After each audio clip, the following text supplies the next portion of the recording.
Bonjour, alors les obligations comptables des comités entreprises, on va commencer par pourquoi tenir une comptabilité.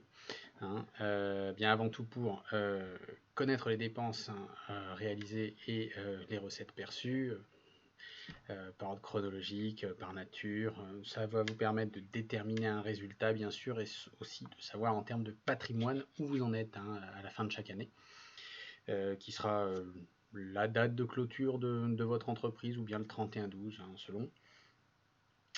C'est plus généralement et surtout, je dirais, un moyen de preuve, alors vis-à-vis des membres du CE, vis-à-vis des salariés, vis-à-vis de l'URSSAF. Ça vous permet également de suivre les réalisations par rapport à un budget et puis de préparer votre budget pour l'année future en fonction des réalisations de l'année, de savoir ce qui a marché, ce qui a moins bien marché, pourquoi, qu'est-ce qu'on fait, est-ce qu'on recommence, qu'est-ce qu'on fait de nouveau.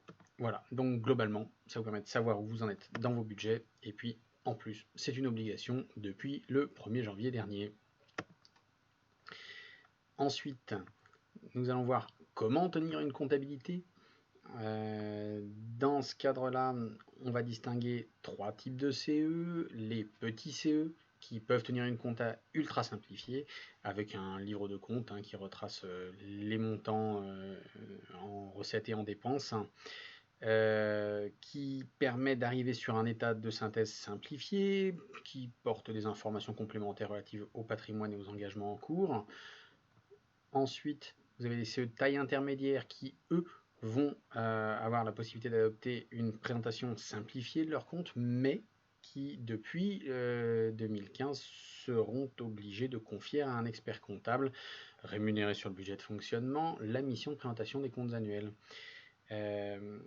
Ça, c'est une des nouveautés des dernières lois et c'est à prendre en compte. C'est arrivé en même temps que l'obligation de désigner un trésorier en fait.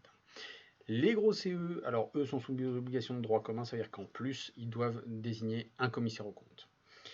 Juste pour revenir, quand on vous parle de livre de compte sur les petits CE, c'est pas forcément le cahier et le crayon, ça peut être un tableur Excel, un logiciel maison ou plein d'autres choses dont vous disposez. Quelles obligations pour quel CE? Je vous ai parlé de petits, de moyens, de gros CE. Eh bien, il faut avoir à l'esprit que les petits CE sont ceux qui ne dépassent pas 153 000 € de budget. On a assez attendu les décrets d'application, maintenant on les lâche plus. Donc moins de 153 000 € de budget, c'est un petit CE. Alors, quand je vous dis budget, qu'est-ce que c'est? C'est les subventions que vous touchez au titre du fonctionnement et des activités sociales et culturelles. On fait le total des deux. Si ça fait moins de 153 000, vous êtes un petit CE. Si ça fait plus de 153 000, vous êtes très probablement un CE intermédiaire. Il ne faut pas, ceci dit, que vous dépassiez deux des trois seuils suivants, à savoir 50 salariés, 1,55 million de total bilan, ou 3,1 millions de ressources. C'est rare, mais ça peut arriver. Si ça arrive, eh bien, vous êtes en fait un gros CE, puisque si vous dépassez deux de ces trois critères, c'est votre cas. Que contient le rapport annuel de gestion et d'activité qui va remplacer le compte-rendu annuel de gestion qu'on avait auparavant? Alors maintenant, c'est l'article R 23, 25, 14 de mémoire qui vous oblige à produire ce rapport annuel de gestion depuis le 1er janvier 2015. Alors qui s'en charge, comment on s'y prend? Le Code du travail ne dit rien à ce sujet. Laisse le OCE le soin de fixer les modalités d'établissement du rapport annuel dans son règlement intérieur, qui lui aussi devient fortement conseillé par le Code du travail. La tâche peut être confiée au trésorier ou au secrétaire, au bureau ou encore à la commission financière du comité s'il en existe une. Sachez que dans ce rapport annuel, vous devrez trouver des informations sur l'utilisation du budget de fonctionnement, comment vous l'avez utilisé, expertise, documentation, formation, et la gestion et le financement des activités sociales et culturelles, toutes les activités, la part subventionnée, les prestataires choisis, les statistiques sur les différentes activités, le nombre de places de cinéma vendues, le nombre de participants, bref, ce que votre expert comptable en fait faisait déjà dans le cadre du compte rendu annuel de gestion. Il faudra le refaire, mais dans le cadre formel et obligatoire désormais de ce rapport annuel de gestion et d'activité.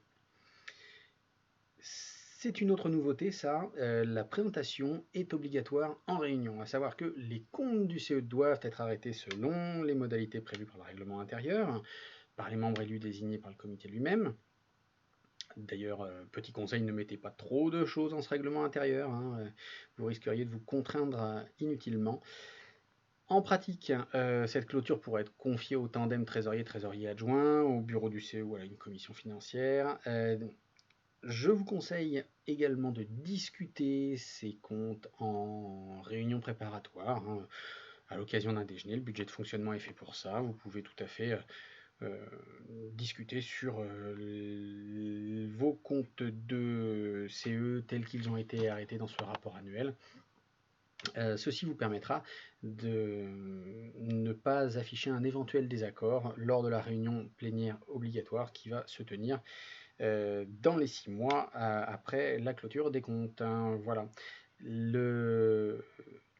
Les comptes doivent être annexés au plus tard 3 jours avant la réunion, soit avec l'ordre du jour, hein, de la dite réunion. Et il n'y a pas de modèle officiel de rapport annuel d'activité et de gestion. Ce moment doit permettre de faire le point sur l'utilisation des budgets et les choix de la gestion écoulée. C'est une sorte de bilan qu'il faudra utiliser ou pour préparer le budget prévisionnel de l'exercice suivant, et également, n'oubliez pas, ça vous sert aussi à communiquer vis-à-vis des salariés, parce qu'il faut qu'ils comprennent que si vous avez des moyens, vous avez également des contraintes. Voilà. Merci de votre attention, à très bientôt.